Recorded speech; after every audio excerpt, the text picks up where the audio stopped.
உறவுகளுக்கு வணக்கம். வகுப்புல ரொம்ப குறும்புக்கார ஒரு மாணவன் ஒருவன் தன்னுடைய ஆசிரியரை ஒரு கார்ட்டூனாக அல்லது இந்த கேலி சித்திரமாக வரைந்திருக்கிறான். அதாவது மூக்கை நீட்டா போட்டு காதை பெருசாகி கண்ணுகளை பெருசாக்கி கேலி சித்திரம் என்று சொல்லுவார்கள். அது ஆங்கிலத்தில் கார்ட்டூன் என்று சொல்லுவார்கள். தன்னுடைய கணக்கு ஆசிரியரை அப்படி ஒரு கேலி சித்திரத்தை அவன் வரைந்து கொண்டிருந்த நேரத்தில் ஆசிரியர் உள்ளே பார்த்துட்டார். பார்த்த உடனே மாணவனுக்கு ஷாக் ஆயிடுச்சு. என்னடா இவரை பத்தி தான் நம்ம கேலி சித்திரம் வரைஞ்சிட்டு இருக்கோம், அவரே பார்த்துட்டாரு அப்படின்னு.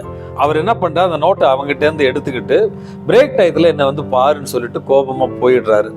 இந்த மாணவனுக்கு அந்த 2 ஹவரும் அட்டென்ட் பண்ண முடியல. ஐயோ நீங்க மாட்டணும், செத்தோம், அவள் தான், அந்த சார் நம்மளை போட்டு அடிச்சு தாக்க போறாரு இன்னைக்கு, என்னடா இப்படி மாட்டிக்கிட்டேமேன்னு நடுக்கத்தோடும் பயத்தோடும் அச்சத்தோடும் பிரேக் டயத்துல ஸ்டாஃப் ரூமுக்கு போனானா.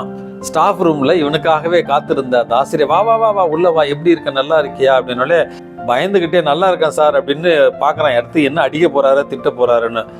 இவன் வரைந்த அந்த கார்ட்டூனை ஓபன் பண்றாரு. இவனுக்கு இன்னும் பயம் அதிகமாயிடுச்சு. அப்புறமா அந்த ஆசிரியர் சொன்ன, நீ வரைஞ்சது தானே இது கேட்டாரு. ஆமா சார் நான் தான் சார் வரைஞ்சேன். யார என்ன தானே வரைஞ்ச? இன்னும் இல்லை சார், சும்மா விளையாட்டுக்கு சார், சாரி சார் அப்படின்னு அவன் கெஞ்சுறான். தன்னிடம் இருந்த கார்ட்டூன் வரைவதற்கான கேலி சித்திரங்கள் வரைவதற்கான பயிற்சி புத்தகங்கள் ஒரு 4 அதை எடுத்து அவங்ககிட்ட கொடுத்து, நானும் சின்ன வயசுல ஒரு நல்ல கார்ட்டூனிஸ்டா வரணும்னு ஆசைப்பட்டேன், ஆனா எனக்கு அதை பிராக்டிஸ் பண்றதுக்கு டைம் இல்லை, உனக்கு நல்லா கார்ட்டூன் வருது, ஆகவே இந்த பயிற்சி புத்தகங்களை பயன்படுத்தி இன்னும் நல்லா கார்ட்டூன் வர அப்படின்னு மாணவன் எதிர்பார்த்ததற்கு முரணாக மாற்றாக ரொம்ப பாசமா அந்த மாணவனை அவர் என்கரேஜ் பண்ணி அனுப்பினாராம். அன்புமிக்கவர்களை, பிற்காலத்துல அந்த கார்ட்டூன் வரைந்து மாட்டிக்கொண்ட மாணவன் தான் உலகத்தனம் வாய்ந்த ஒரு மிகப்பெரிய பிரபலமான ஒரு கேலி சித்திரம் வரைகிற அரசியல் மாற்றங்களை கொண்டு வந்த ஒரு கார்ட்டூனிஸ்டாக மாறினாராம். அன்றைக்கு அந்த ஆசிரியர் அந்த மாணவனை தட்டித்திருந்தால் ஒரு மிகப்பெரிய கார்ட்டூனிஸ்டை இந்த உலகம் இழந்திருக்கும்.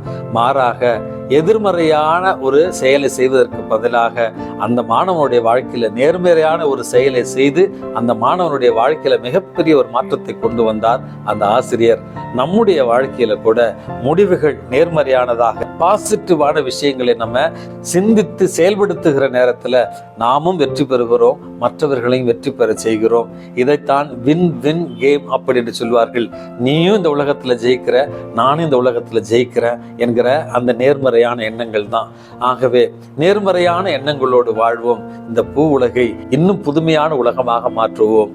இந்த நாள் உங்களுக்கு இனிய நாளாகட்டும். வணக்கம்.